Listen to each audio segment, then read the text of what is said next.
बिस्मिल्लाहिर्रहमानिर्रहीम। अस्सलाम वालेकुम। मैं हूँ डॉक्टर नौशाबा हसन मुराद और आप देख रहे हैं मेरा डिजिटल चैनल।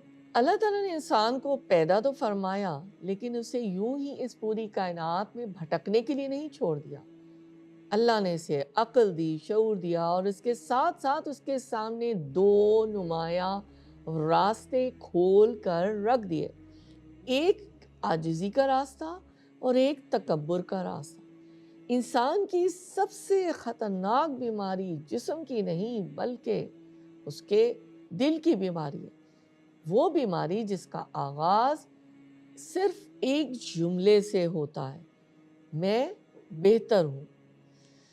यही वो जुमला है जिसने सबसे पहले एक इबादत गुजार मखलूक को अल्लाह के दर से दूर कर दिया था, और यही वो जुमला है जो आज भी इंसान को तबाह कर देता है। जब अल्लाह ताला ने हज़रत आदम अलैहिस्सलाम को पैदा फरमाया तो ये महज एक इंसान की तख्लीक नहीं थी, बल्कि पूरी इंसानियत के मुकाम का ऐलान था। अल्लाह की बेशुमार मखलूक़ात हैं, फरिश्ते, जिन्नात, जानवर और वो सब जहान जो हमारे इल्म में नहीं, सब के सब अल्लाह की तख्लीक करता है। मगर इंसान को अल्लाह ताला ने अशरफुल मखलूक़ात बनाया और एक ख़ास शान के साथ पैदा फरमाया। अल्लाह ताला फरमाते हैं, लक़द खलक़नल इंसान फ़ी अहसनी तक़वीम। इंसान के साथ उसका जिस्म, उसके आज़ा सब बेहतरीन तरतीब दिए गए। ये आयत दरअसल इंसान को ये एहसास दिलाने के लिए है कि वो कोई हकीर चीज़ नहीं है, बल्कि अल्लाह की हिकमत का शकार है। इसी शान के इजहार के लिए अल्लाह ताला ने फरिश्तों को हुक्म दिया था कि वो आदम को सजदा करें।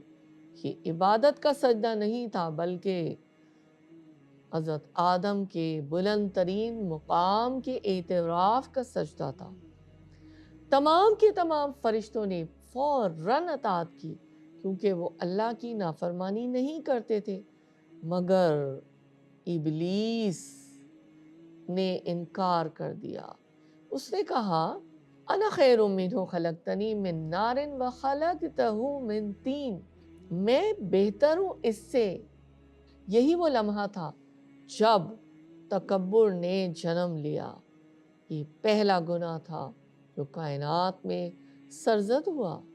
ये गुनाह इबादत की कमी की वजह से नहीं, बल्कि खुद को दूसरों से बेहतर समझने की वजह से हुआ। इसीलिए आज भी जो शख्स ये सोचता है कि मेरा इल्म ज़्यादा है, मेरी इबादत बेहतर है, मेरा ख़ानदान, मेरा मनसब या मेरी पहचान बुलंद है, वो इसी तकब्बुर की बीमारी में मुब्तला है जिसने इब्लीस को हलाक कर दिया था।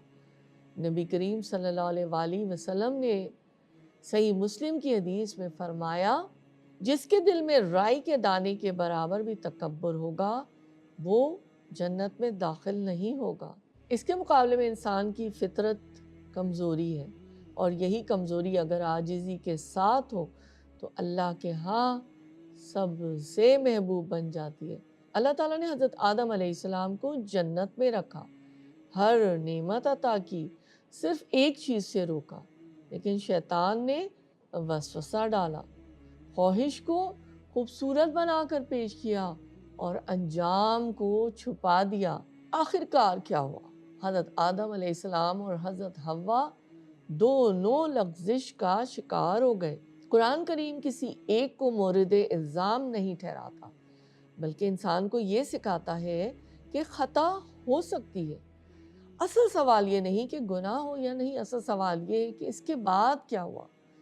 हज़रत आदम अलैहिस्सलाम ने कहा, रब्बना ज़लमना अनफुसना व इन लम तग़फ़िर लना व तरहमना लनकूनन्ना मिनल ख़ासिरीन। यहाँ आदम ने खुद को हकीर समझा, अल्लाह को नहीं। यही वो मुकाम था जहाँ पर अल्लाह ने तौबा कबूल फरमाई। अल्लाह ताला फरमाते हैं, फ़तलक़्क़ा आदम मिन रब्बिही कलिमातिन फ़ताब अलैहि। یہ انسانیت کے لیے سب سے بڑا اعلان تھا۔ گناہ کے بعد بھی واپسی ممکن ہے۔ نبی کریم صلی اللہ علیہ وآلہ وسلم نے فرمایا ہر انسان خطا کرتا ہے، لیکن بہترین وہ ہیں جو پلٹ کر آ جاتے ہیں۔ اللہ کے ساتھ معاملہ بندے کے گمان پر ہے۔ نبی کریم صلی اللہ علیہ وآلہ وسلم فرماتے ہیں انا عند ظن عبدی بھی۔ یہی وجہ ہے کہ مایوسی انسان کو ہلاک کر دیتی ہے اور امید انسان کو بچا لیتی ہے۔